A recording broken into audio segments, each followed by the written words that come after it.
After the IRA decommissioned its weapons in October 2001, Sinn Féin executive member and former Republican prisoner Jim Gibney was quoted as saying, "With IRA blood in my veins, my heart was telling me that the IRA should not have done what they did. They didn't need to do it, but my head was telling me something else, that they had to do it, that the peace process had to be saved." Jim, welcome to you. Those words speak powerfully to me of a man who has been and still is on a long and I guess sometimes very painful journey of inner conflict as you grapple with outer reality, but also conflict not only with the community that was seen as enemy, but sometimes the community of which you're a part, as the decisions you've made and your work from conflict into peace mentality, you've been on that journey. So I wonder, to start with, whether you can set the context of your childhood and what you learned within that context. Well, I think what I would say is that when I was thinking about today's interview, I brought myself back to 1968 because that's my first memory of living in a community that was being attacked or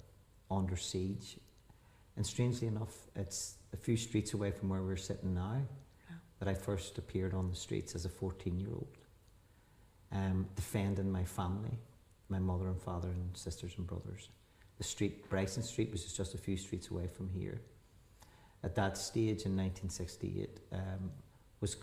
constantly on the receiving end of attacks by this community, the people from this community who were sitting... From the Loyalist community who we're sitting with now, in this community here on the Lower Newton Ards Road. So, and I euphemistically say that, you know, I came back, I was out on the streets in 1968 and I suppose in a way didn't really go home because the conflict kept me on the streets in one form or another. And I think that, so if you take that period of almost 45, 46 years, certainly from 1968 to 1994, the IRA's first ceasefire, most of my life and living life, daily living life, was caught up in the conflict in one form or another. The armed conflict, the political conflict, the street conflict. And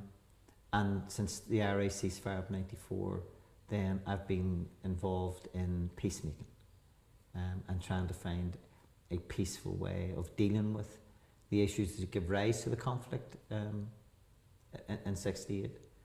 and also trying to map a way forward that builds new relationships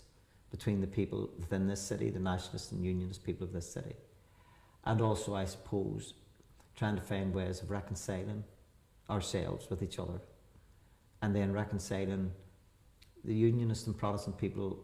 of this part of the island with the rest of us who live here and who have a particular view with respect to a united Ireland, an independent Ireland. And so that's primarily the work that I've been doing now from 1994 for the last 20 odd years.